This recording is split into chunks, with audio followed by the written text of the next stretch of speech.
So the other thing to note here, and I was just talking to Courtney, when we did this with the college students or with the high school students, we talked about the flood that happened in 2013. So we remember how high the water levels were if you were down here, and there were some of those really, well-known pictures that were in the newspaper of, like, you could see the window that had the dump in front of it. So that was these windows down here where this white line is, and actually that white line is pretty close to where the water level was at during that flood. So it's kind of interesting to just say, hey, we've got these issues, we need to keep the river from damaging our buildings and our property downtown here, and that's something that's being taken into consideration as part of this project. When you talk about the 2013 flood with the high school students, they say, yeah, I was 8 years old in 2013. So they don't always remember what you're talking about. So you guys probably are aware of that, but for us, we were like, oh, that's right. They didn't remember that. So can I add one more thing? And then we're gonna go, the trail kind of like meanders to get down. Can I add something real quick? Oh, yeah, yep. Okay, so another interesting thing to note is if you're going to talk about the history of the river is the fact that we've channelized it a lot through here, and you can see that here.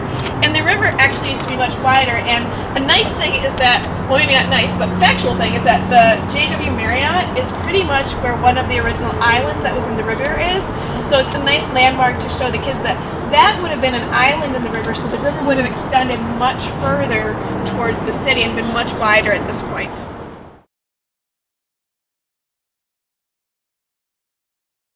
Here by the Grand Rapids Public Museum is obviously a great place to talk about the history of the Grand River.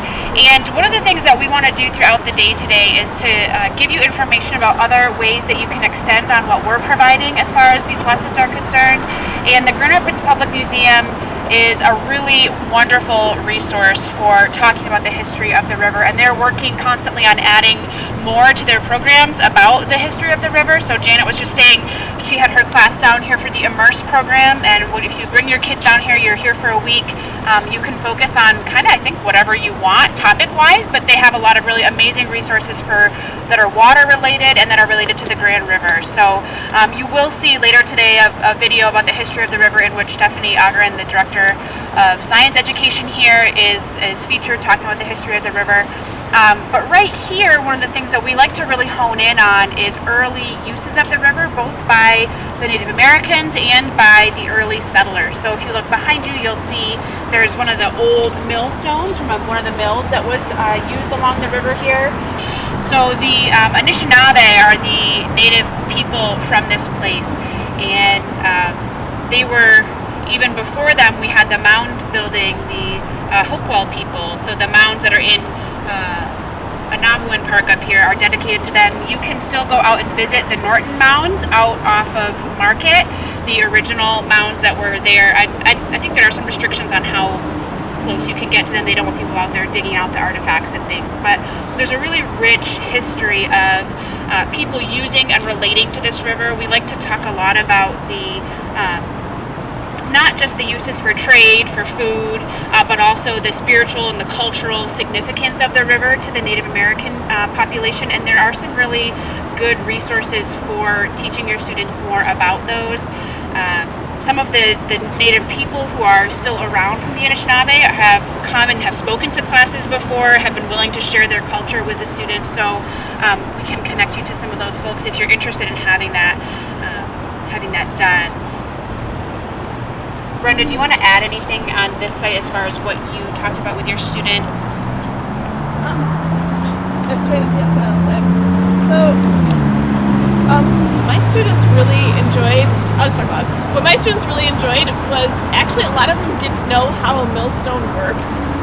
So actually like coming in and then looking inside and seeing the grooves, like they made that connection for like what it actually was, because they didn't understand what a mill actually did. So that was kind of cool for them. And then they really liked taking some time to look at the paintings.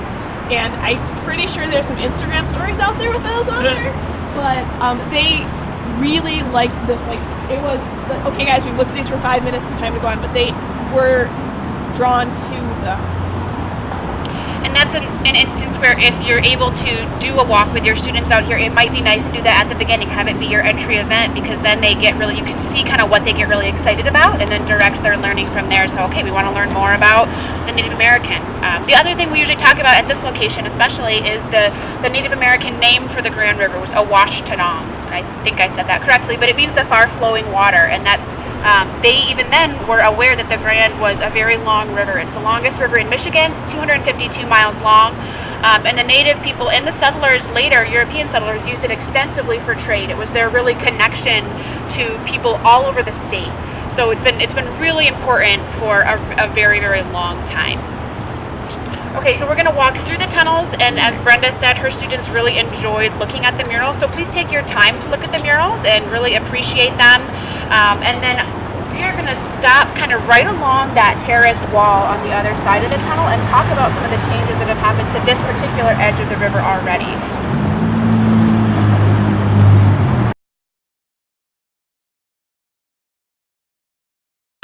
Is anybody here who remembers what this particular part of the Riverwalk Trail looked like previously? Were there woods and brush all there? It was very woodsy. There was a lot of brush. What did you say? Homeless. It was a place that there were quite a few homeless camps in this area. So this is one of the locations that the city had received a lot of feedback from the community that they didn't feel like it was a very safe area or a very good use of the river edge here. It was very dark, so there was a lot of trees overhanging. The tunnel, it was dark. They just didn't like walking through here. So this is kind of an example of what some of the reimagined river edges might look like. And this is definitely a very high-use urban example of what it would look like. There are some areas of the river where the city is hoping to naturalize the shoreline quite a bit more. But this is a good example of what these urban use, these high-use parks would look like. So some of the things that they have done here, they removed a lot of the overhanging brush and trees. They did replant quite a lot of trees in here, so eventually it will be a little bit more filled in and more wooded. They added a lot of lighting. But some of the really interesting features here, and if you look through the River for All plans, you'll see the description of why the city chose these types of trails, is the two-tiered trail. So we're on the lower trail here, but as we walk up, you'll see the trail kind of goes along the top of the hill as well. And that's in part to give people more opportunities, more access to walk through here, but also to kind of help with when the water levels change. So when the river's really high, this trail might get flooded out down here. You can still walk through up there, and that's kind of what this terracing is about as well, giving us the flood protection we need during high water events without having to have these big old concrete flood walls that don't provide habitat, that don't give the river the chance to expand like it needs to.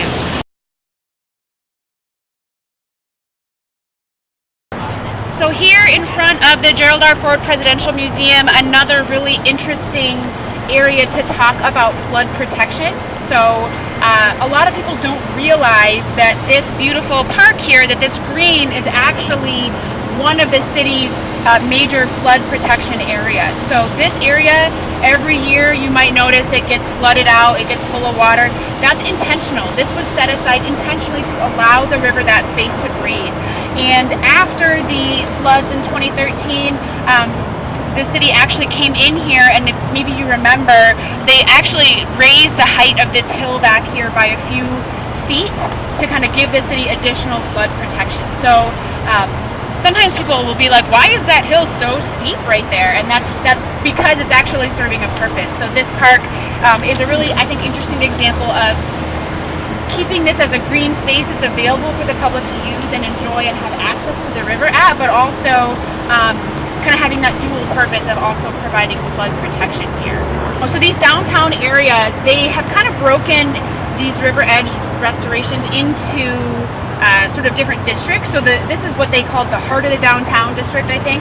And so the parks down here are very much urban high-use areas. So they will give people access, but they're not necessarily naturalized.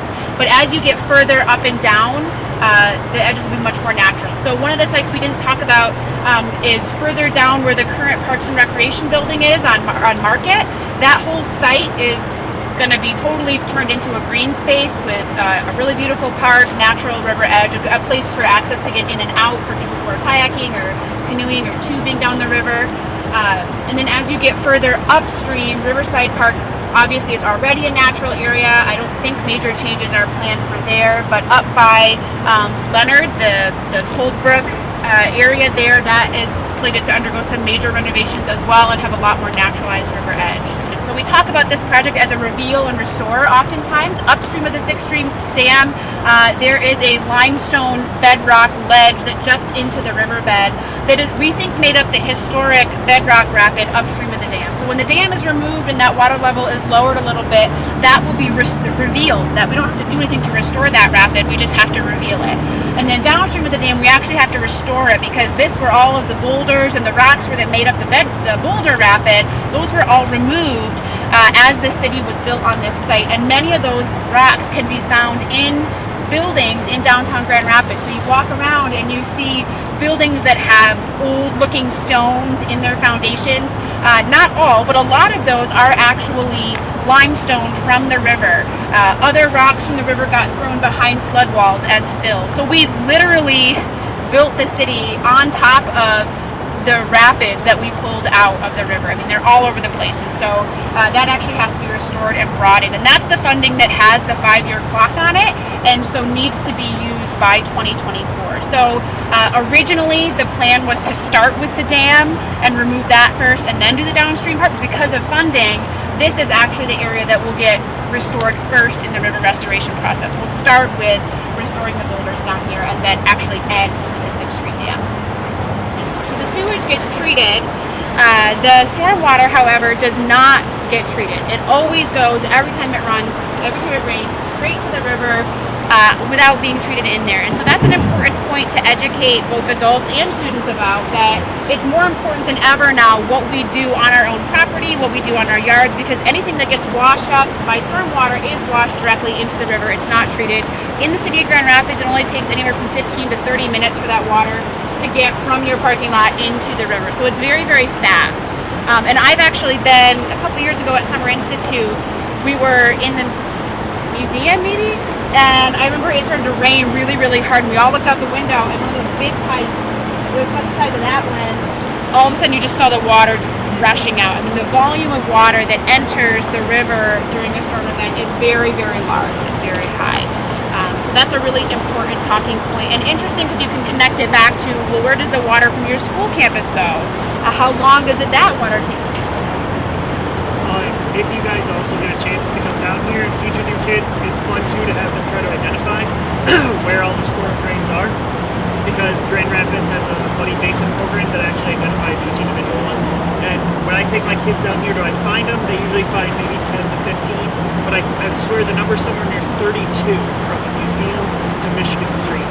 32 actual drains out here, so it's fun to have them see, like, well, the impact may, for them that they can visually see, may be X, but actually the impact is Y, being much larger.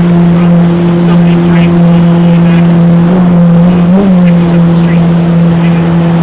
Yeah, so what Tom is talking about is using Grand Rapids' program called Basin Buddy. Elgro is actually working on expanding Basin Buddy to be beyond the city of Grand Rapids, so you'll be able to do that if you don't live in the city, if your school's not in the city.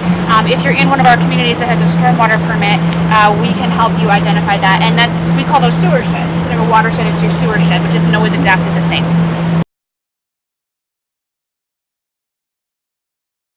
A couple of logistical things. If you are bringing students out here, I would recommend, I think it's really cool to come out in the fall when the salmon are running and you have an opportunity to watch people fishing. The fishermen who are here are generally really friendly and willing to, like, have your kids come right down and touch the fish and look at what they've got. So it's a really neat time to come. There's a lot of activity down here. Obviously be aware of when the trails close so that you don't have to encourage the kids to go around the signs like we did today. And also just some weather also, you know, if it gets too late in the season, it gets really cold to be down here. So this is the most well-known part of the river restoration project. Kind of the most high-profile thing is pulling this 6th Street Dam out. So one thing that is really important to know is that the dam will come mostly out, but not entirely. So the other side of the river there, from about that center concrete post across, will come out completely.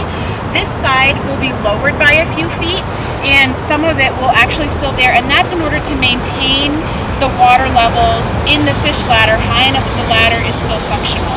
The ladder will not be necessary at that point because we are restoring connectivity to the river, but this is a recognition that a lot of people gave feedback that said, we love the fish ladder, it's an important part of our city, it's a cultural icon to the city of Grand Rapids, and we want to make sure, we don't want to just make it obsolete. And so this was taking into account, and it's a neat thing to talk about with students is, we're not just doing this for the environmental benefits, and we're not just doing it for the social benefits, and we're not just doing it for the economic benefits. It's a combination of all three. So we need to take everybody's perspective into account.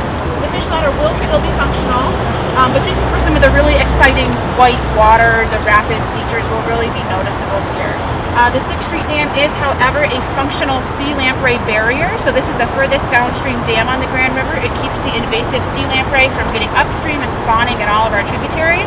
So it's really important that we maintain that level of protection. So what has to happen instead is upstream between Leonard and Ann, there will be an adjustable hydraulic barrier that is installed. And I will let Richard Bishop answer all of your questions about that barrier after lunch today because it's complicated and has taken a long time to engineer. And he will give you the most up-to-date information. But Canal Park there, talking about why was it named Canal Park. We had historically power canals on both sides of the river where water was diverted to run mills and then later to produce electricity for the city. So those are no longer there, but you can see where they were. You can look at the buildings that are built on the sites of what used to be canals, and there's a lot of interesting history to talk about why the dam was built. Fun, interesting history about who owns the dam. That took a long time to figure out. Also, just note that we are right about the middle of the restoration project area right now. So as I mentioned before, from here downstream is the restore, from here upstream is the reveal portion of the project. So let's just take a minute or two to kind of look around, enjoy the scenery, but then we kind of have to hoof it back. We're not going to stop on the way back, we're just going to walk. So if you have questions, feel free to ask on the way back. And then we have a little activity where we're going to talk about what you saw and what your